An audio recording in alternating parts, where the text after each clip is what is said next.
Welcome to the first Force Awakens movie review. I finished what he has started, and I brought Vader because it's awesome. No, really. So what we're gonna talk about the Force Awakens. I made sure I waited a full month before doing this because honestly I didn't want to spoil it for anyone. But I am gonna take off the mask so I can actually like breathe and speak. But I thought it'd be pretty funny. So Force Awakens, my opinion, was awesome. Considering this is the second movie in my lifetime that has been released in the cinema, I was pretty happy with it. I liked every part of it, including, and if you're not aware, there's going to be spoilers in here. So this is a Force Awakens review. So Han Solo's death. Now, Han Solo for me is iconic in the fact that I grew up watching him on VHS. I would watch the entire series, play it, rewind it on tape. Yes, I watched it on tape. I'm that old, okay? And then play it all over again. And then the second set to come on in theaters was the 1, 2, and 3 videos.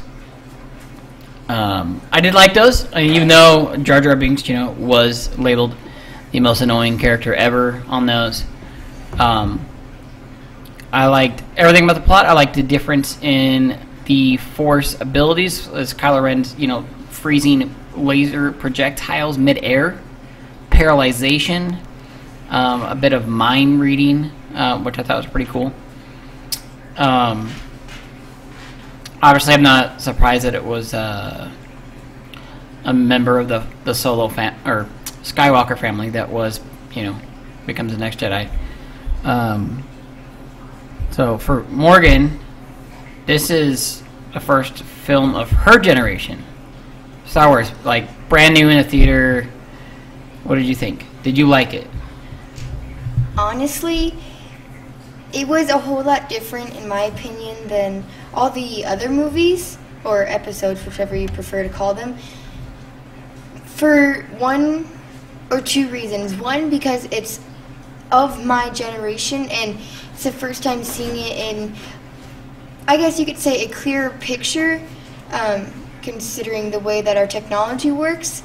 And two, because it was different. The way that, I'm not blaming Disney for anything, but the way that it was set up just made it more realistic and more connectable than the other movies, in my opinion. But that's because I'm a huge Disney fan in the way that they create their movies. Well, yeah, I mean, it's going to look crisper because they're using way different technology than the ones I showed you. It was like, the 1977s. I said, like, there's big changes between those two. Did you feel connected to the characters? Did you feel sad when Han Solo died?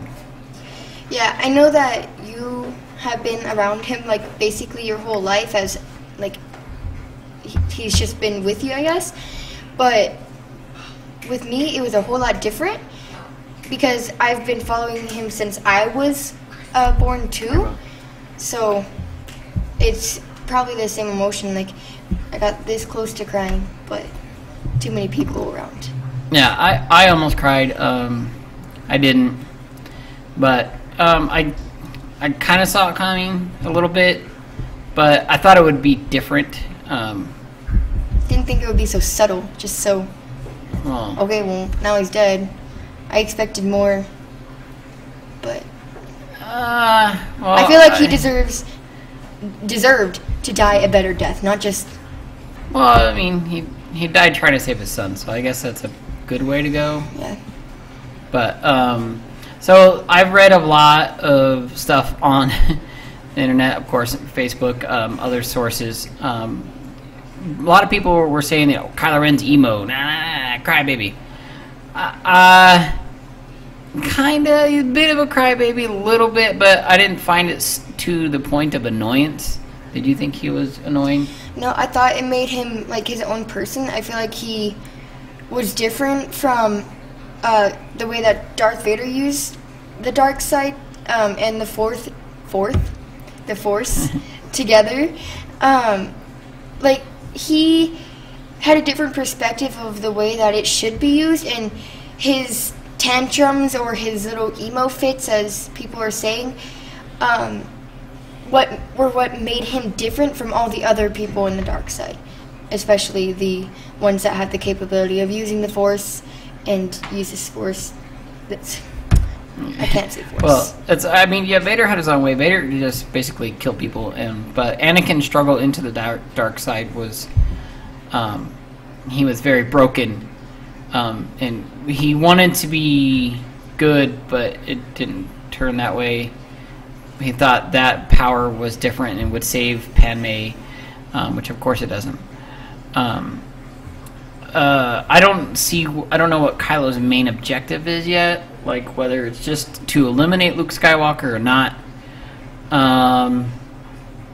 So next part would be Rey, and this is the first. Well, Leia's a strong character, but Leia was not as predominant in the 4, 5, and 6 series. So as you being younger and getting to see a female heroine in Star Wars, what do you think? Do you like that? Do you think, or I like how well, let's just start with like how the trailers, when we were only able to see the trailers, how all the other characters were really old, and we all know it because they are, but just seeing that one young character besides Finn actually make a difference past like a different way than Luke Skywalker did. Luke Skywalker had his own way of putting his beliefs in there, and the way that he used the Force, and because she didn't use the Force until the end, I think it made her a lot different and a more connectable, because she seemed like a real person to me. And Luke Skywalker, you knew he was born into the ways of the Force, but she was different. Yeah, their journey's different. Luke's journey is obviously, he sought adventure and craved it. Rey was, I would say, well, kind of content, somewhat content on Jakku. She was just kind of living, not really doing anything, but was waiting for her family, and we'll figure out what that actually is or could be. One thing I like that they've done that's been different than any other side is a member of the Imperial side switching, Finn. I did like how they did that. I think Finn may fill the new Han Solo role. I'm really confused because he's using a blaster. Like, he's a trooper, so he knows how to fire a blaster weapon. But to be able to use a lightsaber too, somewhat effectively against Kylo Ren. I mean, he put up pretty well for someone who's never been trained in lightsaber fighting.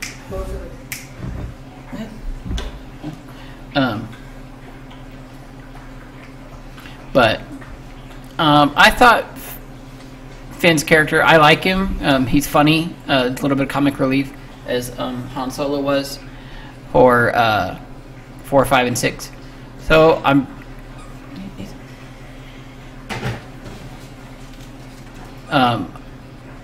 pretty excited to see where 8 goes. So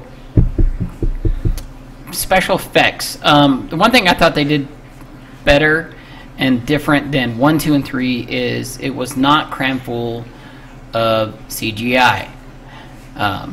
There was actually, practical effects, which makes a big difference in movies, I think, as far as the realism and how the environment and everything feels to you as a viewer.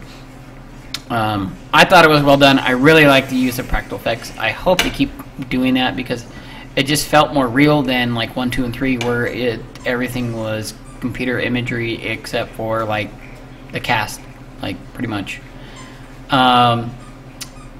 So there was also some other stuff about Snoke. There are a lot of people saying that he's Darth Plagueis. There's that he's Darth Vader. I'm not buying into a lot of these theories because Vader's gone, and I don't think he was brought back in some weird way. They're saying because there were scar similarities. No, I don't. It's too much of a stretch for me. Oh well, then there was Captain Phasma, who honestly, one of my favorite characters from Game of Thrones. She was awesome, but unfortunately, I think her role was pretty lackluster. There wasn't a whole lot of pretty Phasma. vague. Yeah, I don't know if Phasma like literally went into the trash compactor, because that's where he said, Han Solo said, "Well, you have a trash compactor." I don't know if she actually died in that or not. I really hope not, because I'd like to see more of this character. I thought it was because she's a huge part of how the First Order operates. Yeah, reading online, they made, before the movie came out, they made her seem like the first female villain. But the way that they made her, she was nothing like that. She was just, I felt like she was just another character, and she needs a little bit more time, which is why I want to believe that she didn't die in the trash compactor. But okay, yeah, I hope she didn't go that way. Well, but we'll see. So I give this movie enormous thumbs up. I liked every minute of it. There was not anything I was disappointed about. The way theaters handled it, I did go on premiere night, the very first night, 7 o'clock showing, and it was amazing. It was organized. It was smooth. So, I really can't think of anything else that I thought. Like, I liked everything about this movie, and I found either people loved or hated it. So I liked it. I liked it. Morgan liked it. So let us know what you thought. Like, did you like this movie? Did you hate this movie? Feel free to leave a comment below. What things do you disagree or agree with us on? And if there's any other movie reviews, coming up is Deadpool next month. So we might start doing more movie reviews on Geeked Out. This is obviously the first one. I have done several on Average Geek. We did do a few on there. And I still do currently work with that show from time to time, but we kind of do our own thing. So remember to like, comment, subscribe, and share the videos. And I appreciate all your guys' support. Everyone is very amazing out there on the internet and listening to this old guy rant. So thanks for watching, and we'll see you later. Peace out, YouTube.